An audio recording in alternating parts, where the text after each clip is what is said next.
నమస్కారం ప్రేక్షక దేవుళ్ళందరికీ మన టీం తరపున సీతా పయణం టీం తరపున సంక్రాంతి శుభాకాంక్షలు తెలియజేసుకుంటున్నాను. ఈరోజు చాలా మనందరికీ ఒక మంచి ముఖ్యమైన ఒక పండుగ సంక్రాంతి. సంక్రాంతి అంటేనే ఆవులు మన సనాతన ధర్మం ప్రకారం మనందరికీ దేవుళ్ళు లాంటివి. సో అలాంటి ఆవుల గురించి ఒక పాట మనం ఈరోజు రిలీజ్ చేస్తున్నాం. ఇంతకుముందు ఆల్రెడీ 2 సాంగ్స్ మనం రిలీజ్ చేశాము, ఇది 3వ సాంగు. ఈ పాటని రాసింది మన కాసర్ల శ్యామ్ గారు, ఫెంటాస్టిక్గా రాశారు. Thank you sir.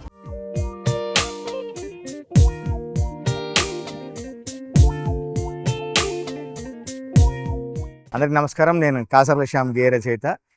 సీతాపయనంలో అద్భుతమైన ఒక గోవుల మీద ఒక మంచి పాట రాసే సన్నివేశం నాకు దొరికింది. ఆ పాట కూడా సందర్భానికి తగ్గట్టుగా ఇంత పవిత్రమైన ప్రదేశంలో ఈ గోశాలలో రిలీజ్ చేయడం చాలా సంతోషం. ముందుగా మా టీం అందరి తరఫున మీకు సంక్రాంతి పండుగ శుభాకాంక్షలు.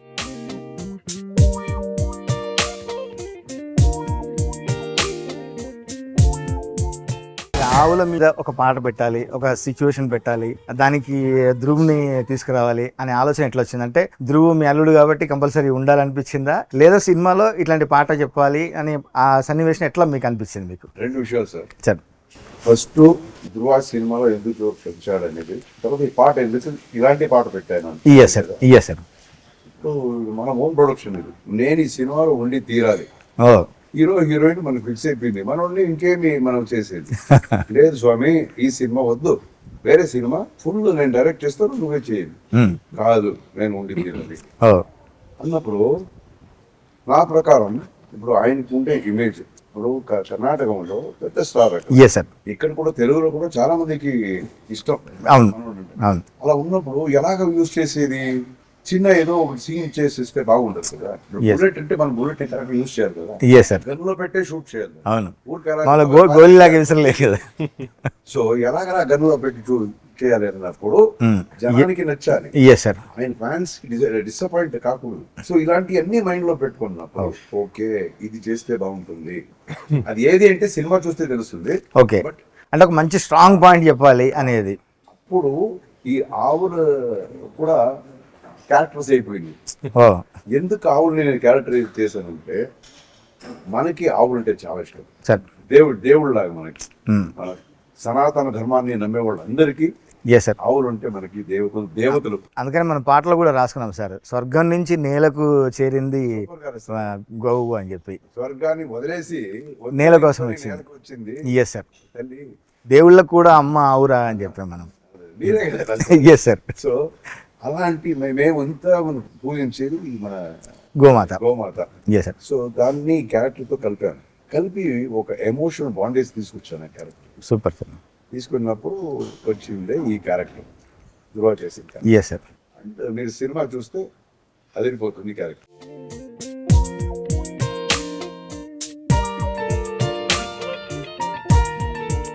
ఐశ్వర్య గారు, మిమ్మల్ని గమనించాను నేను. ఈ ఆవు అప్పటి నుంచి టీయర్స్ కాస్తుంది, దానికి హీట్ అయితే అట్లా వస్తుంది అని. అంటే మీకు ఆవులతో ఎందుకు బాగా ఒక స్పెషల్ బాండింగ్ ఉన్నట్టుంది మీకు? ఏంటి స్టోరీనే ఉంది ఆవుది? స్టోరీ ఉంది. ఒక 5-6 ఇయర్స్ ముందు అప్ప బర్త్డే August 15th. సో ఒక 10 ఇయర్స్ ముందు నాకు నా చెల్లికి చెప్పారు, ఇలాంటి నాకు గిర్ కౌస్ అంటే చాలా ఇష్టం, ఏదో ఒక రోజు కొనాలి అని, తీసుకురావాలి ఇంటికి అని. సో అదే నా మైండ్ లో ఉండిపోయింది. సో వి వర్ రీసెర్చ్ చేసి ఇప్పుడు డిసైడ్ చేసాము ఆవులు చెన్నైకి తీసుకురావాలి. బట్ ఎలాగా, ఎక్కడి నుంచి, సో ఇవన్నీ చాలా క్వశ్చన్స్. సో అన్ని రీసెర్చ్ చేసి గుజరాత్ లో దొరికింది. అండ్ అప్పుడు క్యాజువల్ గా without his knowledge surprise. Then research చేసినప్పుడు నాకు తెలిసింది కృష్ణ దేవుడితో ఉంటుందంట ఆ కాలంలో. గోకులం కృష్ణుడికి ఉన్న స్పెషాలిటీస్. సో అన్ని రీసెర్చ్ చేసి ఒక 1 month అయింది, 15 to 20 days actually. So Gujarat నుంచి వచ్చింది అప్ప. ఒక నైట్ షూట్ చేసి fully he was so sleepy, like we forcing him, but we forced him awake and కింద తీసుకెళ్ళాము. అండ్ ఒక ట్రక్ లో ఒక చేశారంటే కింద ఎవడో గొడవ చేస్తున్నాడు, ఎవరో గొడవ చేస్తున్నాడు, నేను వచ్చాను. లేదు చాలా టైర్డ్ గా ఉన్నాను, నైట్ షూట్ చేశాను, వదిలే అని చెప్పారు. సో వీ లైక్ లేదు అక్కడ ఎవరో గొడవ చేస్తున్నారు అని చెప్పి ఫుల్ ఫోర్స్ చేసి తీసుకెళ్ళాము కింద. దెన్ చూస్తే ఒక truck, so it's fully confused. ఆ వీడియో కూడా వైరల్ అయిపోయింది. సో ఫుల్లీ చూస్తే ఒక ట్రక్ లో మన పుణ్యకోటి. సూపర్. ఫస్ట్ ఒక్క ఆవు వచ్చింది, షీ వాస్ ప్రెగ్నెంట్. ఇప్పుడు 5 cows అయిపోయింది. సో అది ఒక చిన్న గోశాల. Super sir. అంటే ఇంట్లో ఆవు ఉంటే ఎంత పవిత్రం అంటారు. పేర్లు అనుకోండి, పుణ్యకోటి చెప్పారు. తర్వాత అది పెద్దది. నెక్స్ట్ ఇస్ వేద, Radhe, Lakshmi and Ramanji. Super sir. మంచి అంటే గెస్చర్ కూడా చూడండి, ఒక పుట్టినరోజు నాడు మంచి గిఫ్ట్ ఇవ్వాలనేది. ఇప్పుడు మనకు బైక్ కొనిస్తాను, కార్ కొనిస్తాను అంత అదేం కాదు కదా, ఒక ఆవు తెచ్చి మీకు ఇష్టమైనది మీ ఫుల్ఫిల్ చేసి తెచ్చినది అసలు చాలా సూపర్ అండి.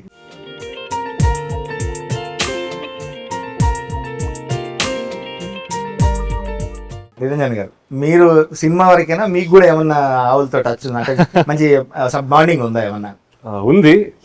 ఫస్ట్ చెప్పాలంటే సార్ ఫార్మ్ హౌస్ కి వెళ్ళాను, అల్లే ఫస్ట్ నేను చూసాను పుణ్యకోటి అని. చాలా బాగా you know they take care of them so well like family. అది చూసిన నాకు కూడా చాలా అటాచ్మెంట్ వచ్చింది. అండ్ మన ఫార్మ్ హౌస్ లో కూడా ఆవు కరువు అన్ని ఉంది. సో అది ఒక స్పెషల్, అది డివైన్ ఎనర్జీ కదా, దేవుడు అంటారు అంత divine energy. So that's all, I enjoy being. Bonding కూడా పర్సనల్ బాండింగ్ ఉంటుంది సార్. అవి అర్థం చేసుకుంటాయి, మనతోని ఇంటరాక్ట్ అవుతుంటే మనం పిలిస్తే మన దగ్గర పరిగెత్తు రావడం, అవి మనతో మాట్లాడడం, అంటే మనకు ముచ్చట పెట్టినట్టు అనిపించడం. అసలు రాదు మనకు ఆ భాష, ముందు రాదు. కొన్ని రోజులు దాంతో ఉంటే భాష మనకు తెలుస్తుందండి ఆటోమేటిక్ గా. సూపర్. ఎందుకు చూస్తుంది, ఇప్పుడు రమ్మంటుందా, ఇవన్నీ కొంచెం మనకే తెలియక కొన్ని విషయాలు అర్థం అవుతాయి. Super super sir.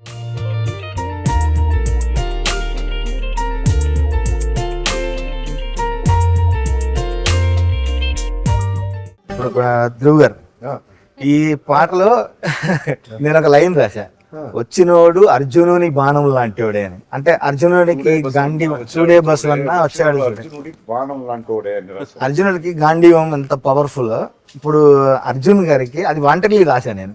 ఇంకా మీరు అంత పవర్ఫుల్ గా ఒక బోలాగా వచ్చి చేతికి చేరారు, అంటే ఈ సినిమాలో ఒక స్పెషల్ సాంగ్ కోసం వచ్చారు.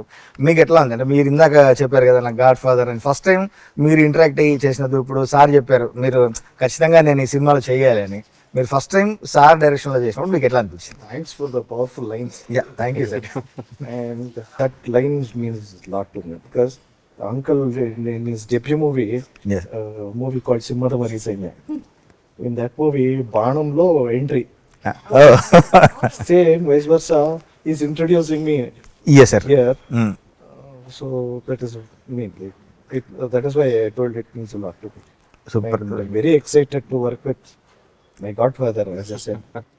ఫస్ట్ నాకు అర్జున్ గారు చెప్పారు సార్, ఈ సాంగ్ చెప్పేటప్పుడు మీకు ధ్రువ్ తెలుసు కదా ఎంత పవర్ఫుల్, కర్ణాటకలో ఎంత ఫ్యాన్ ఫాలోయింగ్ ఉంది, తెలుగులో కూడా అంతమంది లైక్ చేశారు, కాబట్టి ఆ రాసే లైన్స్ కూడా అంత పవర్ఫుల్గా ఉండాలి, ఒక హీరో ఇంట్రడక్షన్ సాంగ్ లాగా ఉండాలి, ప్లస్ అందులో మళ్ళీ గోవుల గొప్పతనాన్ని కూడా చెప్పాలి అని నాకు పర్ఫెక్ట్లీ కూర్చోబెట్టారు. ఈ సాంగ్ అప్పుడు నాకు ఒక ఫన్నీ ఇన్సిడెంట్ ఉంది సార్. మీరు నన్ను చెన్నై ఆఫీస్ పిలిచారు, పిలిచి కమ్ టు మై రూమ్ అని చెప్పి లోపలికి పిలిచారు కదా, నేను సోఫాలో కూర్చుంటే సార్ వచ్చి డోర్ పెట్టారు. డోర్ పెడితే నాకు భయం అవుతుంది, అంటే సార్ మార్షల్ ఆర్ట్లు తిరిగి యాహూ అని అంటారేమో అని. నేను అంత ఇంట్రెస్ట్ కూర్చొని దగ్గర కూర్చొని ఇట్లుండాలి పాట, ఇట్లా ఉండాలి, ధ్రువుని ఇట్లా ఇంట్రొడ్యూస్ చేయాలి, మనం చెప్పే పవర్ఫుల్ లైన్స్ కూడా నేను రాశాను అందులో. వస్తే ఇంకా మిగిలేది మట్టే, లంకను తగలెట్టినట్టే అని ఇట్లాంటి పవర్ఫుల్ లైన్స్ చెప్పారు. అవన్నీ సార్ ఇచ్చిన ఇన్పుట్స్ చేశారు. ఇంకా నేను గమనించేసారు చాలా కోఇన్సిడెంట్. నా పేరు శ్యామ్, నా వైఫ్ పేరు రాధిక, తను ఇక్కడ ఉంది, మనం గోశాలలో ఉన్నాం ఇప్పుడు. అంటే ఇది ముందే రాసి పెట్టి ఉందేమో డెస్టినీ అనుకుంటాం. అట్లా ఆలోచిస్తే మీరు అర్జున్, బట్ మీరు హనుమంతుడి భక్తుడు. మిమ్మల్ని ఇంట్రొడ్యూస్ చేసింది కోడి రామకృష్ణ గారు, మీరు బ్యానర్ పేరు పెట్టుకుంది శ్రీరామ ఫిల్మ్స్, సినిమా పేరు వచ్చింది సీతా పయనం. అంటే ఇది అనుకొని పెట్టారా, డెస్టినీ అసలు కలిపిందా ఇట్లా ఈ లింక్? తమిళ్లో కూడా రామనారాయణ అనే ఒక పెద్ద డైరెక్టర్ ఇంట్రొడ్యూస్ చేశారు చూడండి, అక్కడ కూడా లింక్ రా అని స్టార్ట్ అవుతుంది, రాజేంద్ర సింగ్ బాబు. నీ రా, మా ఫాదర్ పేరు రామస్వామి. ఓ, అన్ని ఇలా లింక్ గా ఉన్నాయి. అంటే ఇది మనకు నేచరే కలిపింది అనుకోవచ్చా, లేకుంటే సీతాపయనం అని రామ ఫిల్మ్స్ పెట్టినాం కాబట్టి సీతాపయనం అని పెట్టారా? లేదండి, మేమంతా చాలా ఫిలాసఫికల్ గా మాట్లాడాలంటే will be only coins, somebody will be keeping, నువ్వు ఇక్కడేడు అక్కడేడు ఎగ్జాక్ట్లీ సార్. అని పెడుతుంటారని నా ఇది నమ్మకం. అందుకనే మనకు అనుకోకుండా అనుకోని కూడా ప్రకృతిలోనే ఈ పాట రిలీజ్ చేశాము. ఈ నేచరే మనకు ఒక మంచి బిగ్ హిట్ రాసి పెట్టింది ముందే అని చెప్పి నేను నమ్ముతున్నాను సార్. ఇది చూడండి, ఇది ఇంత మంచి గోశాలని ఇంత బాగా పోషిస్తుంది, దేవుళ్ళగా దాన్ని చూసుకుంటున్నారు. Exactly sir. ఎంత నీట్గా ఉంది సార్ మనకి చూస్తే కూడా. అంటే వేరే గోశాలకు పోతే మనకు ఆ స్మెల్ కావచ్చు, అది కావచ్చు, అంటే ఒక్కొక్కటి ఎంత నీట్గా ఉన్నాయో, ఎంత అసలు లోపలికి వస్తే ఒక డివైన్ ఫీలింగ్ ఉంది.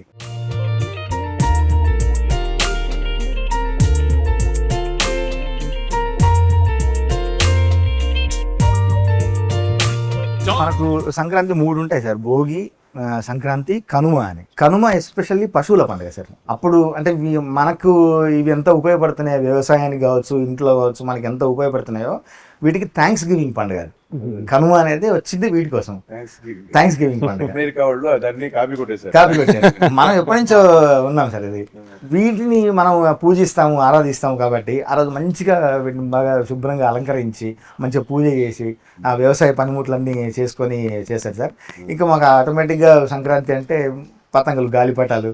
కాకపోతే నాకు ఇప్పటికీ రాదు పతంగులు ఎగరేయడం.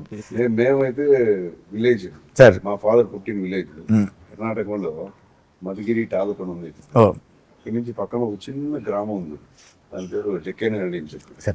సో మనకి వచ్చి సమ్మర్ హాలిడేస్ ఏదైనా నాకు నా బ్రదర్కి ఊరు విలేజ్. సూపర్. సో విలేజ్ లో ఏమేమి చేయొచ్చు అన్ని చేసాం. పైన నుంచి దూకటం, దీంట్లో వెల్లో, చెట్లను ఎక్కేసి అక్కడి నుంచి మన పలస పండు పీకి తిని ఏమి అడగండి అన్ని చేసాం మేము. అందుకే మీరు ఇంత స్ట్రాంగ్ ఉంటారు. ఆ మట్టితో టచ్. ఇలాంటి పండగ అంతా అక్కడ చూసాం కదా, ఫుల్ ఈ ఆవులకి కొమ్ములకి అంతా ఫుల్ పెయింట్ అంతా వేసి అన్ని ఆడబడుచులంతా వచ్చి దానికి పూజ చేసి కుంకుమాలు, పసుపు కుంకుమాలు పెట్టడం చాలా చూస్తే కళ్ళకి మనకి నిండుగా ఉంటుంది. సో ఈ పండగ అంటే నాకు ఆయన్ని జ్ఞాపకం వస్తుంది. అందులో మనోడికి ఏం జ్ఞాపకం వస్తుంది కనుక్కోండి. మీకు వీళ్ళిద్దరు అడగడం కానీ తను అడగలేదు. మీకు బాండింగ్ ఏంటి అసలు? పండగ అంటే ఏం గుర్తొస్తుంది మీకు? Usually we won't be at home. I call my friends because you know how this Sankranti goes. Like only women, girls will come home. Yes. తీసుకొచ్చి ఎళ్ళు ఇవన్నీ తీసుకొచ్చి ఇస్తుంటారు. అవును sir. It'll be like, oh, only girls are coming. Okay, come, let's go. No, boys will be at home, I think. Okay. So we usually go to farmhouse and we'll spend time with Gomata. So that is the only thing. But this from 2 years I have special this Sankranti because I have a cute daughter. బిడ్డ పుట్టింది. ఆడబిడ్డ పుట్టింది. ఏం పేరు sir? Rudrakshi. Wow, Rudrakshi పేరు. చాలా మంచి. కొడుకుకి ఏం పేరు పెట్టారు? కొడుకు పేరు సార్? హయగ్రీవ. కొడుకు పేరు హయగ్రీవ. ఎంత divine touch, rare names. Hayagriva ఏంట్రా హయగ్రీవ చాలా ఓల్డ్ అయిపోయింది అని అందరూ చెప్తున్నారు. కొంచెం అదే కొంచెం మోడల్ గా చేయంటే లేదు నాకు హయగ్రీవ అనే కవర్ అంటాడు. హయగ్రీవ రుద్రాక్షి. సార్ యాక్చువల్గా పిల్లలకి బాగా చదువు రావాలంటే హయగ్రీవ మంత్రం చదవమని చెప్తారు. మరి హయగ్రీవ పేరు పెట్టినంటే ఇంకెంత మంత్రాలు. Super sir. కానీ ఈ జనరేషన్కి చెప్పాల్సింది సార్, మనకు పండుగలు అంటే ఇప్పుడు మామూలుగా డీజేలు పెట్టి డ్యాన్సులు చేయడం, సౌండ్ బాక్సులు పెట్టి పతంగులు వేసేది కాకుండా పండుగలు అసలు ఎందుకు జరుపుకుంటాము, గోమాతతో మనకి ఎంత టచ్ ఉంది, వాటిని మనం ఎట్లా రక్షించుకోవాలి, మన డ్యూటీ అని చెప్పడానికి మీరు ఈ సాంగ్ పెట్టడం అనేది అసలు పర్ఫెక్ట్ యాక్ట్. ఈ జనరేషన్ కూడా తెలియదు అసలు. ఎంత ముద్దుగా బిడ్డలు పాలు తాగుతున్నాయి. అది తన బిడ్డలకి మాత్రమే కాదు, ఇడీ ప్రపంచానికే పాలిస్తుంది. మీరు రాసిన ఆ లైన్ కూడా అలాగే కదా ఉంది. మీరు అన్నట్టు తన బిడ్డలకి కాదు మనకందరికి నిస్వార్థంగా పంచిపెడుతుంది పాలు. ఎంత అంటే ప్యూరిటీకి, అమ్మతనానికి గుర్తు ఆవు అనేది. అసలు చూడండి, దాని కళ్ళు మూసుకొని ఎంత తన్మయత్వంతో తాగుతుందని. అంటే లోకాన్ని మర్చిపోయి తన ఆకలి తల్లి దగ్గర ఆ టైంకి వాటిని ఇప్పకుంటే ఇంకా అవి లాక్కుంటాయి, వచ్చేస్తాయి. అసలు నిజంగా సార్ ఇంత పవిత్రంగా, ఇంత అందంగా మనం ఒక డివైన్ ఫీల్తోని మనం కూడా ఎంతో ఎంజాయ్, ఉత్సాహంగా ఉన్నాం కదా. అసలు ఈ ప్రోగ్రామ్ని ఇక్కడ పెట్టాలి, ఇంత అద్భుతంగా చేయాలి అన్న వ్యక్తి ఎవరు సార్ అసలు? పోషించేవాళ్ళ? పోషించే వాళ్ళు, ఇంత చేసిన వాళ్ళు ఎవరు అని? నేను దానికోసం వెయిట్ చేస్తున్నాను. మీ అందరికీ ఆ మహానుభావుని ఇంట్రొడ్యూస్ చేస్తాను. ఓ రండి. ఎస్.